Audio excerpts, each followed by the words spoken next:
Fala aí, pessoal, tudo bem? Eu me chamo Cleiton Tenório e hoje nós vamos falar um pouquinho sobre a poluição dos ecossistemas.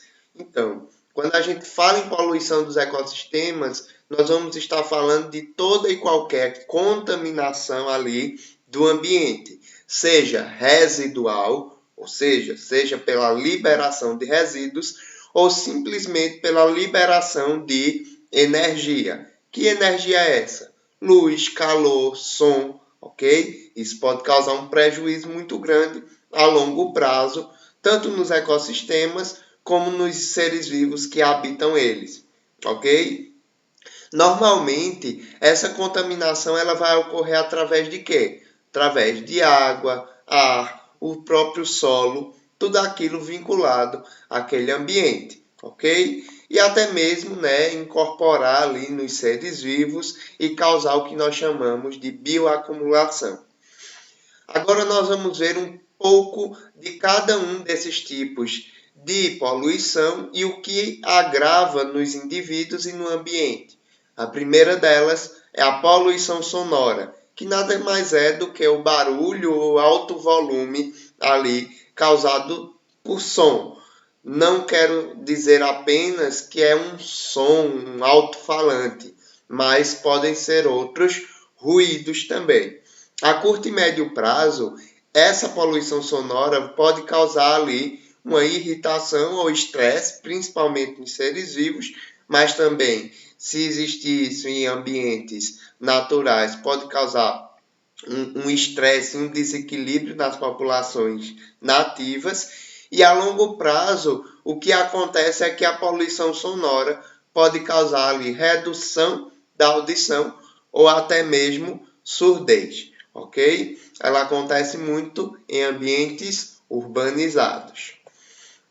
A poluição por eutrofização é uma poluição que, como o próprio nome diz, indica aumento na nutrição daquela água. Então, aquela água ela vai aumentar os seus nutrientes, principalmente nutrientes nitrogenados e fosfatados.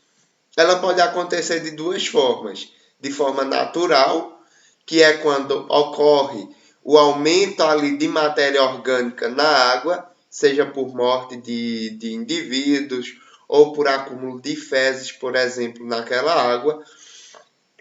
E aí, ao aumentar essa quantidade de matéria orgânica, algas e cianobactérias vão utilizar esses nutrientes e vão simplesmente aumentar a sua população. Esse processo de aumento da população dessas algas e cianobactérias faz com que a água ela fique com uma camada normalmente esverdeada. Essa camada faz com que a quantidade de oxigênio na água ela seja perdida, primeiro porque ela vai ser consumida no processo metabólico das algas. Então, a quantidade de oxigênio se reduz. E depois, porque não ocorre nenhum tipo de equilíbrio de troca gasosa entre a atmosfera e aquela água.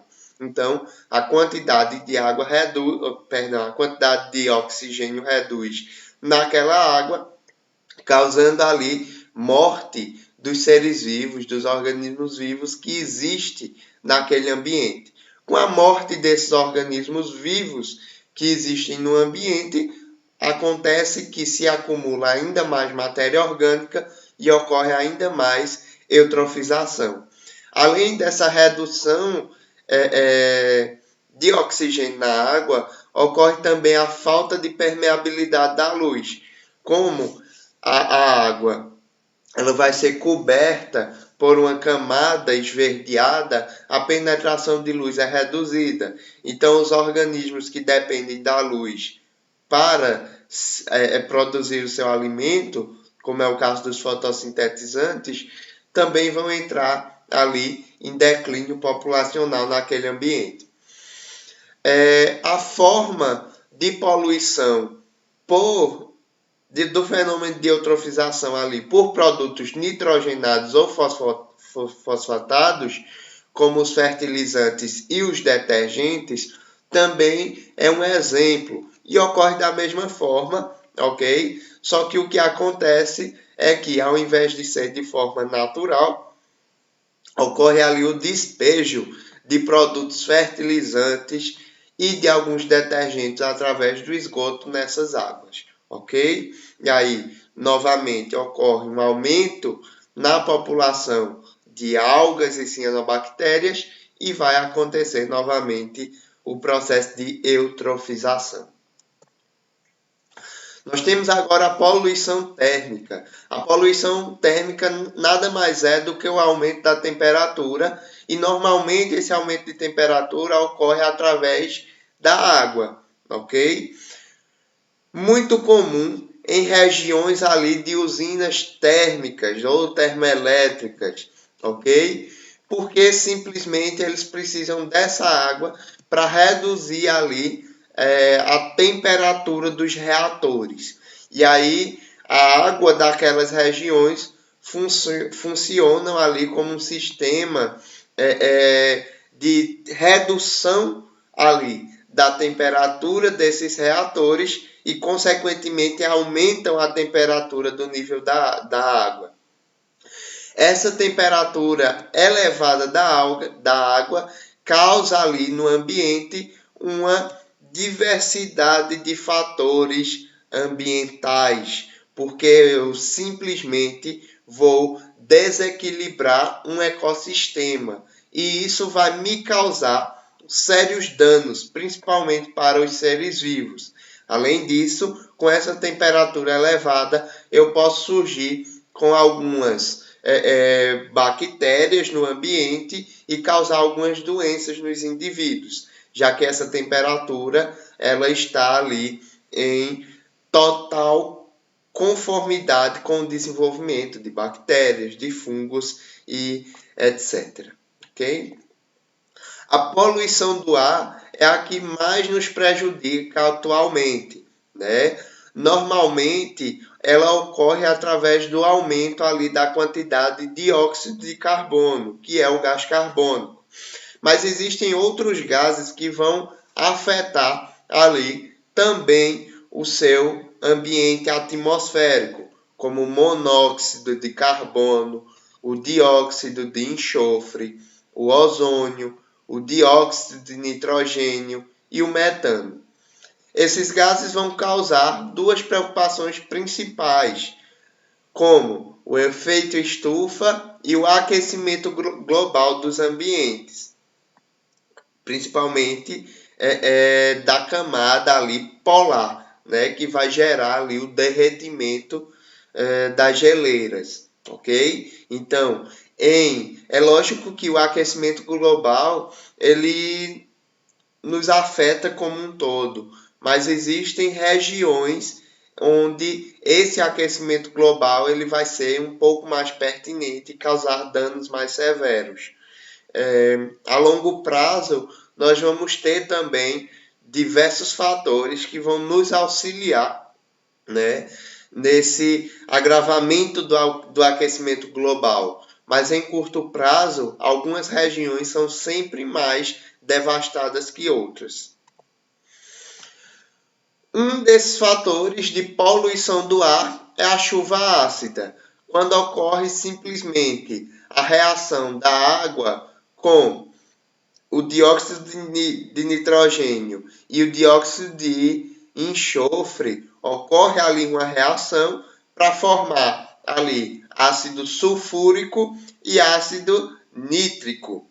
Esse ácido sulfúrico e ácido nítrico em grandes quantidades, tanto nos ambientes urbanos como nos ambientes naturais, vai causar deformações, né, em peças urbanas, mas o que mais agrava é o desequilíbrio ambiental afetado ali pelos seres vivos, morte de plantas, morte de animais e desequilíbrio ambiental, né? Um desequilíbrio ali nos ecossistemas em que ocorre essa chuva ácida. Normalmente, essa chuva ácida vai acontecer em ambientes mais urbanizados e principalmente em grandes centros urbanos. Por quê? Porque a quantidade de poluentes vai ser sempre maior nesses ambientes. Então, em ambientes naturais, é muito raro que venha a ocorrer a chuva ácida. a não ser em ambientes naturais vizinhos aos ambientes de grandes centros urbanos, né, que podem ser levados, essas nuvens com esse ácido sulfúrico e ácido nítrico reagido ali com a água, pode ser levada ali para esses ambientes urbanos.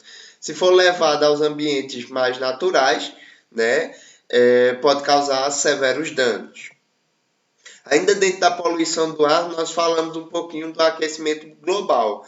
Como esse próprio gráfico mostra, ocorre ali um aumento generalizado das temperaturas, porém existem regiões que são mais agravadas com esse aumento de temperatura, principalmente as geleiras e as regiões ali da linha do Equador, ok?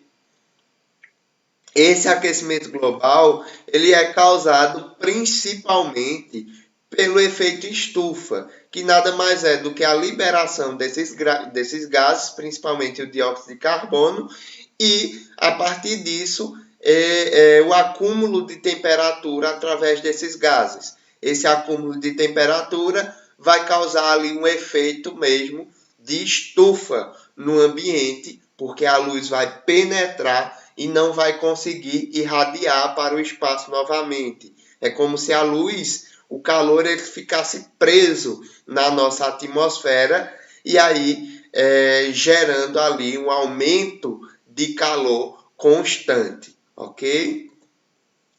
A poluição por elementos radiativos. Então, os elementos radiativos vão causar curto ou longo prazo nos indivíduos, nos seres vivos, deformações, tumores, ok? E nós temos como exemplo dois grandes acidentes com elementos radioativos, né? O primeiro deles foi na antiga União Soviética, na cidade de Chernobyl, em 1986. Então, um dos 4 reatores dessa usina, eles explodiram, gerando ali uma liberação de radiação enorme, não só no entorno da usina, como também em cidades vizinhas, contaminando ali pessoas que possuem ali até hoje pessoas que se tratam de tumores severos, causando morte, causando mutação genética que pode afetar ali as famílias futuras, as gerações futuras de indivíduos, além de ter causado ali perca da biodiversidade naquela região. Então, plantas, animais morreram, além disso de pessoas que tinham suas produções agropecuárias também foram perdidas nesse contexto. Por quê? Porque esses organismos vivos, gado, porcos, galinhas, leite, ovos, as próprias plantações de legumes foram todas contaminadas, fazendo com que esse ambiente perdesse total proveito, tanto de solo como de habitação. Nós temos um outro exemplo aqui no Brasil, que ocorreu no ano de 1987, na cidade de Goiânia, em Goiás, onde catadores de resíduos encontraram uma cápsula com Césio 137. Então, essa cápsula de Césio 137, ela foi adquirida através da demolição, né? Foi-se abandonado um hospital e dentro desse hospital estava ali uma máquina de trabalhos com radioterapia. O que acontece é que para tentar aproveitar essa máquina de radioterapia em sucatas, os catadores ali de reciclagem, eles acabaram encontrando e desmanchando, adquirindo essa cápsula de césio. Essa cápsula foi levada ali para os familiares porque possuía, né, uma fluorescência, uma luminescência muito grande do Césio 137. E aí as pessoas começaram a brincar com esse césio passando no corpo, no rosto, e esse acidente gerou morte de 4 pessoas, jovens inclusive, a amputação de um braço de um indivíduo e a contaminação de mais de 200 pessoas. Ainda hoje, há relatos de radiação em Goiânia, graças à abertura dessa cápsula de Césio-137. Então vejam o quanto a desinformação pode levar ali a um acidente grave. E a culpa, lógico, não é das pessoas ali que foram buscar essa sucata, mas sim do hospital, ok? Nunca que deveria se deixar uma máquina como esta ali, que tem um potencial radioativo, abandonada, ok? Nós temos também poluição por substâncias não biodegradáveis, normalmente metais pesados, como chumbo, como mercúrio, ok? E nós podemos simplesmente bioacumular esses metais pesados. A grande preocupação da poluição por substâncias não biodegradáveis é a bioacumulação. O que é uma substância não biodegradável? A substância biodegradável é aquela que se degrada em curto espaço de tempo, ok? Não gerando ali nenhum resíduo no ambiente, consequentemente não gerando prejuízos futuros. A substância não biodegradável é exatamente o contrário. Ela não se degrada com facilidade e ela pode gerar ali prejuízos futuros, como é o caso da bioacumulação. Então, um exemplo simples aqui, imagine que um metal pesado tenha sido liberado através do lixo, né, de um telefone. Em indivíduos produtores, esse acúmulo pode ser pequeno. Então, nos resíduos ali de indivíduos produtores, esse acúmulo pode ser pequeno, porém, em populações de consumidores secundários, terciários, isso pode aumentar significativamente. Por quê? Simplesmente porque esses indivíduos eles vão precisar consumir grandes quantidades desse produto, desse produtor aqui, dessa espécie produtora, e vão bioacumulando com o tempo.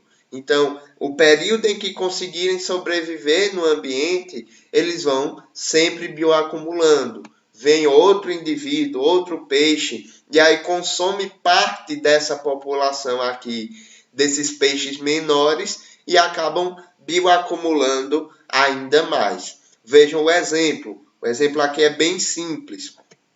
Uma planta dessa acumulou uma quantidade desse resíduo.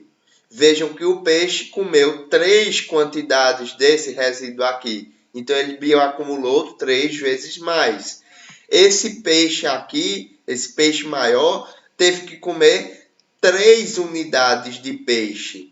Então, ele acumulou 3 vezes mais o que já foi acumulado 3 vezes mais do peixe menor.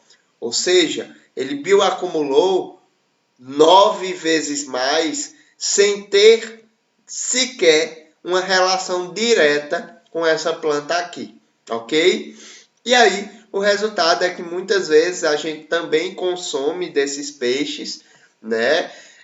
Principalmente em beiras de praia, onde não ocorre cozimento direito desses produtos, e aí nós acabamos também bioacumulando, o que nos gera ali um prejuízo muito grande, como tumores, como úlceras, ok? E isso pode nos levar à morte. Um exemplo de bioacumulador muito interessante no ambiente são aqueles moluscos bivalves, como a ostra, por exemplo. Então, é comum o consumo de ostras ou mariscos, né, principalmente ostra, cru, em beiras de praias. Então, nunca façam isso. Por quê? Porque eles são bioacumuladores. Então, eles acumulam ali resíduos E eu não falo somente de metais pesados, eu falo de poluição de esgoto mesmo, poluição de resíduo de hospital, que é jogado muitas vezes no mar sem nenhum tratamento. Então, essas ostras elas acabam acumulando esses resíduos que vai passar ali por você e você acaba sendo também um bioacumulador desses resíduos. Ok? Nós temos também a poluição por derramamento de petróleo, e isso aconteceu no Brasil de forma muito recente, né, onde esses resíduos de petróleo conseguiram chegar nas praias, né, do nosso Brasil. Então, foi uma ocasião bem complicada, porque nunca tinha ocorrido antes, e também porque acabou detonando ali parte daquelas praias que serviam ali para turismo, para pesca, certo? Então, o desenvolvimento econômico de muitas dessas praias reduziu de forma bem drástica. Normalmente, o derramamento de petróleo ele acontece através de navios petroleiros ou de suas plataformas no meio do oceano, mas também ocorre através da lavagem desses reservatórios. Então, eles utilizam a água do oceano, lavam esses reservatórios e acabam eliminando essa água suja com o óleo no próprio oceano. Um meio ali de conter essas manchas de petróleo na água é a contenção física e a absorção dessa água, né, desse óleo, através de bombas que vão sugar esse óleo da água. Porém, muitas vezes isso não ocorre, esse óleo ele acaba sendo ali dispersado, né, no oceano e acaba ficando por isso mesmo. E foi o que aconteceu, por exemplo, quando esse óleo chegou ali nas nossas praias. Isso causa um prejuízo enorme nos ecossistemas marinhos, né? E ecossistemas costeiros também, como nós podemos ver aqui. Como é o caso de aves, né? Algumas aves ali que vivem próximos aos oceanos ou aves pescadoras, elas acabam simplesmente se contaminando com todo esse óleo, né? Acabam perdendo ali a sua capacidade de voo e morrendo muitas vezes afogado. Mas esse derramamento de óleo pode ocorrer também a redução da penetrabilidade de luz e morte ali de indivíduos que dependem dessa luz para sobreviver, por exemplo, ou simplesmente a redução do oxigênio nesses ambientes. Então é um prejuízo enorme nos ecossistemas, tanto marinhos quanto terrestres. Okay? E o lixo, né? O lixo que é uma das principais causas, né, para o desafio de sustentabilidade nos próximos anos. Então nós conseguimos adquirir a capacidade de sermos organismos extremamente consumidores. E quem é extremamente consumidor produz lixo, certo? Esse lixo, para vocês terem ideia, no Brasil, cada pessoa produz diariamente 60 gramas de lixo. Então, é uma quantidade, em média, certo? Bastante acentuada. Em Nova York, por exemplo, nós temos um recorde de produção de lixo por indivíduo em um dia, que é a de 3 quilos. Então, a cada dia existe uma média de que, de acordo com a população de Nova York, e a quantidade de lixo produzido diariamente, ocorre produção de lixo de 3 quilos por pessoa a cada dia. Então, é uma quantidade exacerbada. Um exemplo ali de acúmulo desse resíduo, desse lixo, eram os lixões, né, que eram totalmente desapropriados, acabavam ali liberando odores no ambiente, acúmulo de algumas espécies de indivíduos, né, além de gerar ali uma poluição nos solos, na água e também acabar chamando a atenção ali para os coletores, que acabavam se contaminando com parte desse lixo, né, para tentar ali sobreviver. O que nós temos de mais atual e que reduz ali o impacto causado por esse lixo no ambiente são os aterros sanitários, onde nós temos ali a impermeabilização, né, dos solos para que o chorume desse lixo ele não chegue até o subsolo, até o aquífero, certo? E nós temos ali alguns drenos de gases, dreno de água ali da superfície, e nós temos em setores concluídos a compactação desse lixo, o aterramento desse lixo e, lógico, o plantio, né, de vegetação ali, para que não haja nenhum processo de erosão nesses espaços e que nós consigamos ali ter pelo menos um início, né, de um processo de sucessão ecológica. Nesses aterros sanitários, todo o chorume ele é coletado, certo? E essa coleta de chorume é tratado e retorna ali para a água. Então reduz, eu não estou dizendo que os aterros sanitários eles são meios limpos de produzir o lixo. Não, eles reduzem o impacto do lixo no ambiente, ok? Causando ali uma melhora nos ecossistemas e também na nossa saúde. Existem outras formas de tratar o lixo, como a incineração, que acontece principalmente em lixo contaminado, por exemplo, lixo de hospital. A compostagem, que nós conseguimos reutilizá-la através ali de matérias orgânicas. Então, através de matéria orgânica, de resíduos orgânicos, nós conseguimos trabalhar ela através da compostagem e gerar adubo para os solos. E a coleta seletiva, né, que trabalha ali com os processos de reutilização, de reciclagem e de reduzir os impactos no ambiente, ok? Lembrando sempre dos 3 R's, hoje nós temos mais R's, né? Só que o início ali dessa caminhada em reduzir o lixo, reutilizar ali o que for necessário e reciclar parte desse lixo para reduzir e ter uma melhoria da qualidade de vida dos indivíduos, começou com os 3 R's, ok? Então, gente, era isso que eu tinha para vocês. Muito obrigado e até a próxima.